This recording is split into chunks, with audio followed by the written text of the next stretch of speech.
G'day everyone, Marc here from Marc and Cars. Welcome back. Today I'm going to install a new infotainment system in my Generation 1 GR Yaris. Now this unit has been supplied by iDoing, which is a company based out of Asia who manufacture a lot of aftermarket upgrades for infotainment systems in cars. Let's face it, a lot of the Toyota product, not fantastic. So I'm going to go through how that installation works, and in a step-by-step process. It's pretty basic, don't need many tools to do it, and I'll be honest with you, you don't have to be very smart either, because I've managed to be able to do it, and I'm just going to go through how to do that with you now. Here's the product here. If you guys are interested in getting yourself one of these, go and visit iDoingstereo.com. I'll put a link below just here in the notes, and follow them. Super helpful team there. Got some great products, and the process isn't very difficult. So let's go through it. First up, let's open the box. Okay, in the carton here, we have a lot of cables, but we're not actually going to use them all. Here's the first bag of cables, and the second. Now there's a lot in here. We'll go through what we do and what we don't need. And also inside the box here, I've got the replacement head unit itself, which will just show you what that looks like. So it comes, you can see it's pretty significant size here. Actually comes with the correct shroud for the car already straight out of the box. Now, just to stress, the Australian cars all come with JBL amplifier for the stereo system and a reversing camera. If you're from outside of Australia and you are looking to upgrade, when you order, you've got to let them know which features your car actually came with, because the GR Yaris from around the world in different markets actually came with slightly different features. Anyway, let's have a look at that.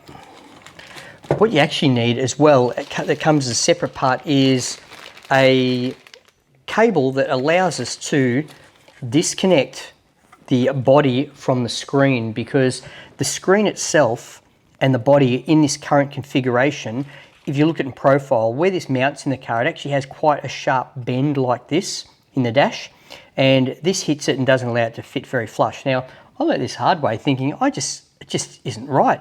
So I actually trimmed off a couple of the fitting pieces by mistake. Here they are here. But the system still mounts pretty well, and we'll go through the remainders I've left and how that mounts up anyway. Okay.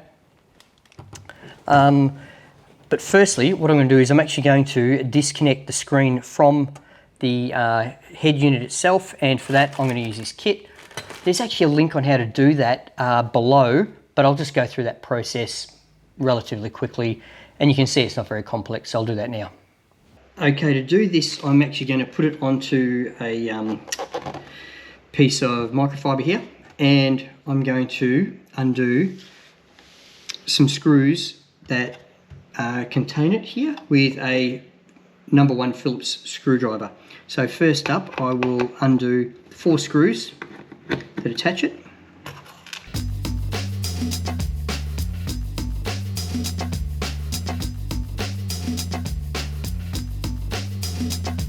Then the next part is to actually undo the 3 screws on either side of the unit itself.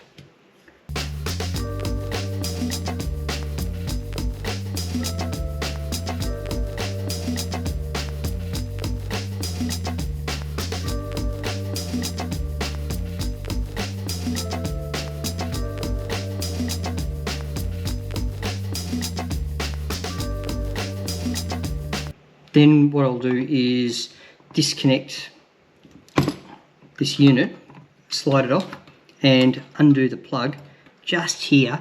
Hopefully you can see that there. I've got 2 little levers here, and this plug just comes undone, pulls out. The head unit is disconnected. So I'll put that aside for a moment and come back to it. We're actually going to replace this unit here with a longer one, which is supplied in the kit, which you can see is significantly longer here.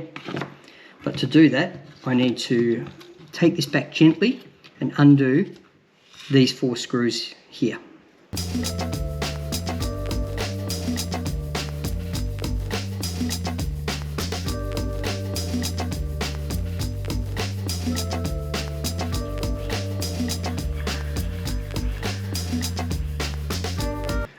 And I have this plug here I'm going to undo, and there is the short plug. I'm going to replace that with the longer one. Now, you can't actually get these connected wrong because they have a notch in the top here. So what I want to do is I want to come through this slot in the back of the unit, plug it into, rotate back around so you can see, plug it into here, make sure it's well seated, and then we're going to put this circuit board back onto its holder. So to do so,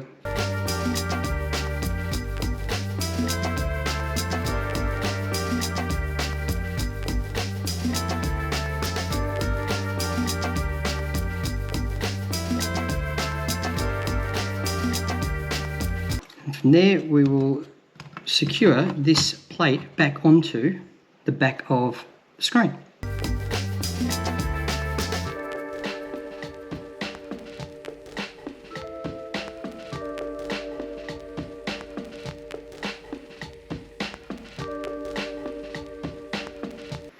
Now, as we won't be needing the mounting brackets that we used before any longer, which is here and here, I'm actually going to take those off. You can see there's 3 screws on both sides here, so I'm just going to take those off at the same time.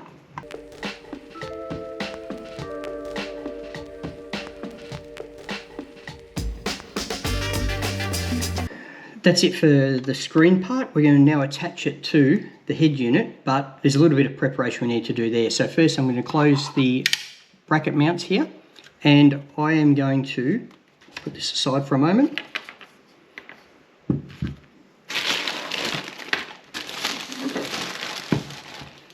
And in the kit is also a faceplate to cover up where it was before. So that just slides straight in like that, and the screws that we used to secure it before, these little ones here, we'll just use to secure in the side here. So I'm just going to mount those up now.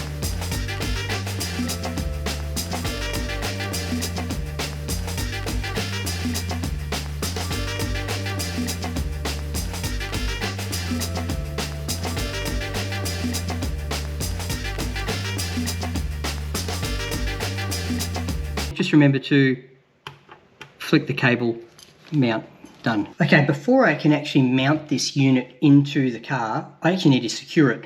Now, none of the brackets that came, mounting brackets here you can see on the side of the original head unit actually work or can be used on this unit. So I've just got some pretty basic steel L brackets I've made up that I'm going to secure to this unit that will then allow me to secure it to the car. So I'll just briefly put those on.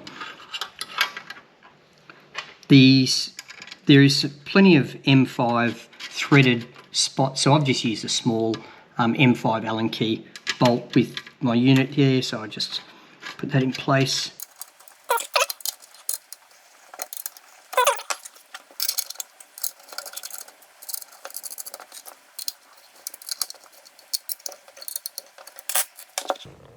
Okay, we don't actually need many parts, many tools to do this. I've got a an interior pry tool here to take the head unit off, and I've also got a 10mm socket on a screwdriver, which is pretty easy to use. I'll just go through basically, I'll put this over here. I'm going to start by taking this shroud off from around here, so you can just use the pry tool around it and it'll just unsnap, and once it starts you can take it off by hand. And that has the hazard light switch attached to it, so I'm just going to unplug that briefly, put that aside for the moment. Then I'm going to remove the vent section here. That's just a good hard snap off the car, and the hazard light cable may be attached to this little hook here. If that's the case, just undo that before you remove it completely. Once you've done that, it will show us the access bolts to actually remove this.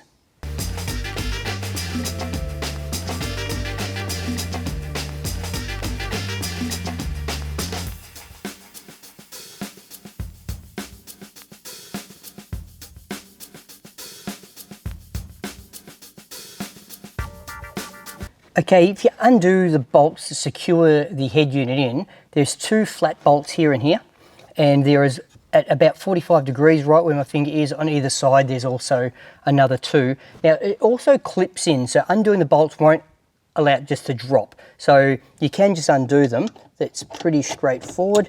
Undo them, all 4, and just put them aside.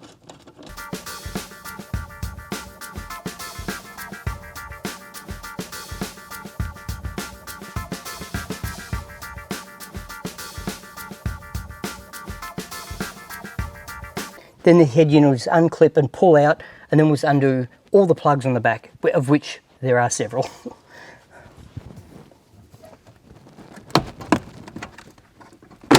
The actual outer shroud actually come undone then as well. That just clips back in. Pretty straightforward.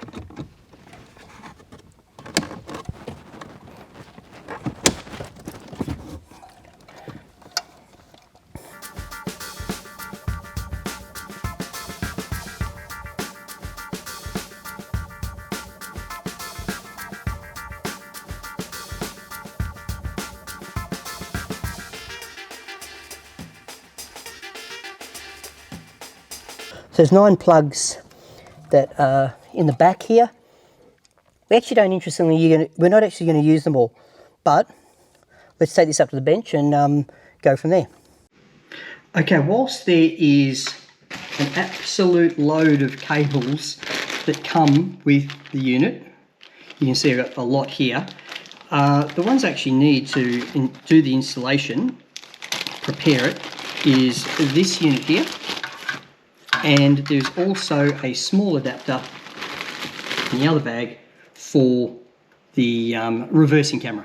Okay, so that is actually like part of this, so it's pretty straightforward. I've got yellow and yellow, I'm going to join those together. And I've got this white plug here, of which, again, pretty straightforward. There's only one that fits it in the system here. So then I've got these plugs here that will plug into the back of the unit. First up, I've got here, I've got this one going in, and the other unit is right, just the top one there. The final one to deal with on the back of the system is, I'm trying to minimise the amount of cabling that gets tangled up here when I've got to put it behind the car, is the old school antenna, which goes into the back of the unit here. And from here, we're going to use the remaining sockets, 1, 2, 3 and 4, to plug in the existing 9 plugs that we took out when we took out the head unit. So we actually only need to use these 4. Okay, so the plugs we're not going to use. I'm not going to use these 3 here. So at the moment, I'm just going to tuck those right back. Be careful not to get them caught up in the vent here. So they're going to get put to the back here and out of the way, unused. I can assume you're wondering what features aren't I getting now, but that's not the case. And it's actually this black one we're not going to use as well. But what I'm going to do is put this near here and start plugging in the things I can plug in. And first up, I've got the antenna, which is pretty easy.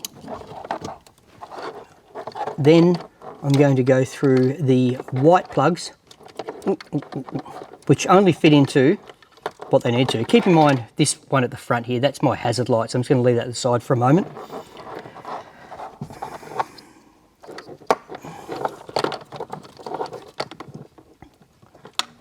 So I've got these 2 here. White. Sorry.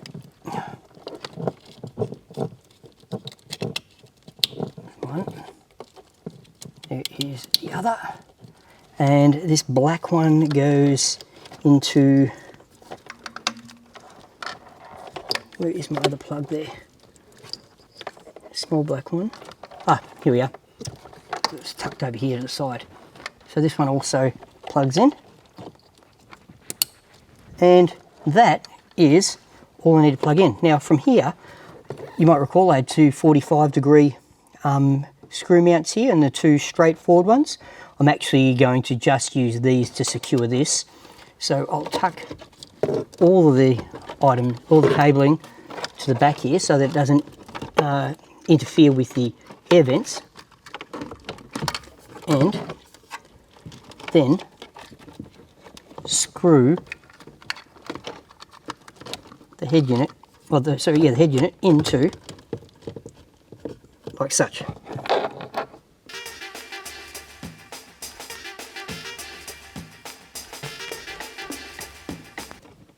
Again, just double check the little plugs aren't interfering with the air vent.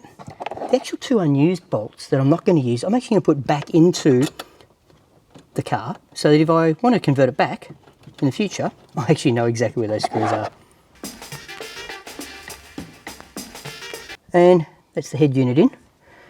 Now before we go to the next bit, we'll grab the screen. Oh, before we worry about the screen, I'm going to put the air vents back in. So I need to make sure it clears the hazard lights, and these sit in pretty straightforward.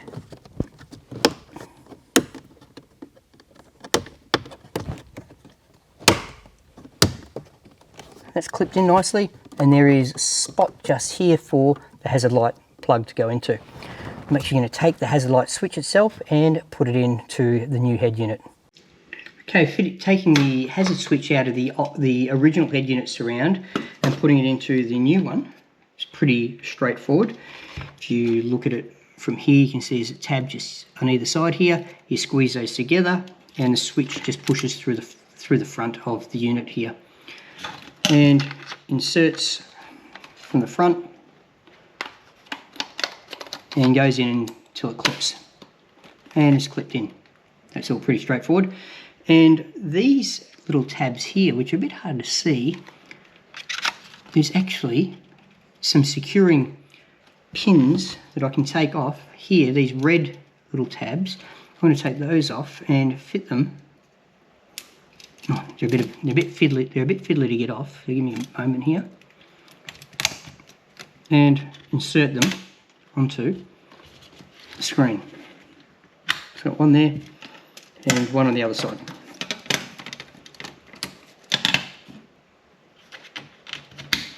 Now, if I hadn't have done the stupid thing of cutting these ones down when I originally installed it and didn't think it fitted, I would have actually had another 6 to install. So I would have had the other 2 off here. Oh, sorry, another 4 to install. The other 2 off here, and the 2 I would have taken off the head unit just here and on the other side here. Okay, now installing the screen itself. I've got the screen. It has the integrated hazard light switch, which I swapped over. First thing I'm going to do is plug in the hazard light switch. And next I'm going to plug in the actual plug that will give me the feed from the head unit to the screen. So that just goes in. You might remember to clip these two. Then the rest of this tucks in and literally snaps into place. Just double checking the hazard lights work, and that is all she wrote. Clips in, it's super solid, it's never come off. I've done probably about 3,000 Ks with the unit in now, and obviously I'm going to have to clean all the fingerprints off. You can see the screen size is significantly larger. There is some functionality to take into consideration. It uses buttons instead of a knob to adjust the volume, but all your steering wheel functionality still works, as does the a lot of the other functionality. Why don't we turn on the car and have a look at the landing screen. Okay, included in with the unit is some instructions, and they'll send through your factory code for the CAN bus settings so that you can activate the system to talk to the car. That'll make the steering wheel controls work, all that sort of thing. So when you turn it on for the first time, it will load a screen similar to this one here. You need to select your car type and then enter the factory code. In my case it's 3368, but I've actually had this on before. So I'm just going to turn the car on. No, here we go. It's waiting for a device to connect because I've already connected up through Bluetooth in the past. And it has landed on my home screen. Now, if I hit home itself, you can see I've got CarPlay already connected. If I go to the home button, it will have the various settings you need to connect with Bluetooth. This is the button for the apps. There are a lot of apps that you can typically use. CarLink 2.0 is the app you'll use if you're going to use CarPlay, which I do. If you've got other features here, including Netflix, YouTube, yes, you can watch those applications here on the screen. And there are some vehicle settings, etc., that you can play with. My advice is, this is not a tutorial on how to actually use the system. It was an installation tutorial. So hopefully this is you can see by going through this process, it is relatively straightforward. And I found the system, you can see the screen size is amazing compared to the factory screen, along with the functionality of the steering wheel features still being able to use this. Now, of course, the reversing camera works when you put it in reverse. The connection when you initially turn the car on is very good. It's all wireless, which isn't the case from the factory. Now, if you use a dongle to connect CarPlay to the Toyota unit, the unit itself it takes quite some time to connect. So this has actually been pretty fast. Overall, I've been really happy with the unit. And if you're thinking about one, it really modernises the feel of the interior. Now, the actual bit itself is, the screen itself sits about 8mm higher than the factory one, the way it mounts in this part up here. Now, for some people, they're really thinking, hang on, I've got hardly any room here as it is. But when I'm sitting in the car, I still see the bottom of the windscreen above the unit. So this unit isn't controlling my line of visibility, that letterbox feeling these cars have, between the bottom of the rear vision mirror and the bottom of the windscreen, that narrow band. So the screen brings functionality without taking away real estate that you think you might have. Well, you just saw the installation process from start to finish. The only part I didn't include is manufacturing the brackets I used to install the head unit separate from the screen. Overall, pretty much anyone should do this if you can know how to use a screwdriver and a 10mm socket on a screwdriver fitting and a interior pry bar, which is included with the unit. The team from iDoing have been super helpful when I've had questions, when I didn't know that I had to separate the head display unit from the head unit, sorry, from the screen. They kept back and forth on WhatsApp like that, straight away answers, gave me great results. Full disclosure, they did provide me with this unit to go through this process to create this video. However, I would highly recommend buying one. They're pretty affordable for how much more modern it makes the interior of your car feel. Appreciate you taking the time to watch the video. If you got any questions, drop it in the comments. Reach out to idoingstereo.com. Those guys there will be happy to help you out as well. If you're watching this, you're probably installing this. Let me know how you go. Thanks for watching. Marc and Cars.